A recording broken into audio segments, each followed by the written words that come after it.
Здравствуйте, дорогие друзья! Сегодня я хотела бы вместе с вами приготовить очень вкусный десерт. Это один из любимейших десертов всей нашей семьи. Я думаю, что многие уже его, конечно, знают, но те, кто не знает, обязательно попробуйте, и я надеюсь, что он тоже станет одним из ваших любимейших рецептов.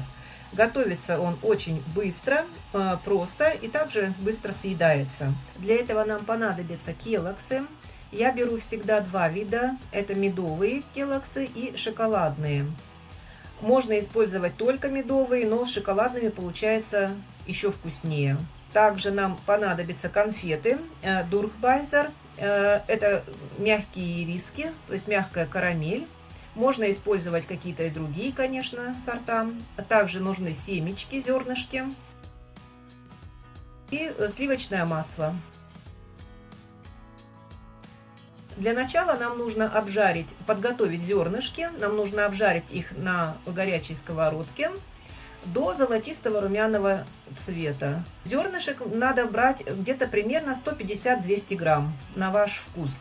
Сколько вы больше, меньше хотите. Ну, 150-200 грамм это самое оптимальное количество. Также в чашу я высыпала 200 грамм медовых шариков и 200 грамм шоколадных шариков.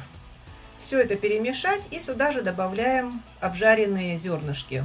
Можно даже их не обязательно остужать, они остынут в процессе. В любом случае мы будем заливать их горячей карамелью. Вот главное, чтобы они были обжарены. Это придает очень хороший вкус. Следующим шагом нам нужно подготовить нашу карамель. Вот я показываю, она такая мягкая карамель, то есть она легко ломается. Мы ее сняли обертку и сложили в ковш. Нужно 350 грамм карамели. И сюда же сразу отправляем 150 грамм сливочного масла. Можно комнатной температуры, можно из холодильника. В принципе, это не так важно. И на медленном огне нам нужно всю эту массу растопить, чтобы и карамель, и масло объединились. Это займет несколько минут, не так много. В это время мы можем подготовить формочки для маффинсов. Они нам нужны будут примерно 35 штук у нас получится в конце. И если вы будете делать первый раз этот десерт, можете сделать на полпорции, просто на пробу попробовать. По прошествии где-то примерно 3-4 минуты у нас масло растопилось, карамель тоже растопилась. Все это превратилось в такую однородную массу карамельную, очень красивую. Теперь еще раз отправляем всю массу на плиту и ждем, пока масса начнет закипать. Посмотрите, пошли первые пузыри. Еще буквально провариваем 30 секунд, и наша карамельная масса готова. Работать здесь нужно очень быстро и очень осторожно, так как эта масса очень горячая. Нужно всю эту массу вылить в наши келлогсы и перемешать. Лучше это делать ложкой или лопаткой, чем вам удобно. Я работаю обычно обычной столовой ложкой, тогда эти келлогсы не так разлетаются. Хорошо перемешиваем снизу вверх, чтобы наши зернышки, они все опустились на дно. Теперь нам нужно так, чтобы все это вместе смешалось. Карамель, зернышки и наши келлогсы.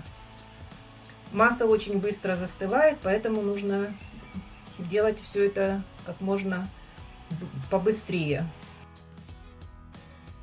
Когда вся масса хорошо объединилась, мы все хорошо перемешали, начинаем выкладывать ложкой и помогаем себе рукой. Немножко прижимаем сверху рукой. Получается вот такие вот маффинсы. Одна большая ложка, прям так сверху можно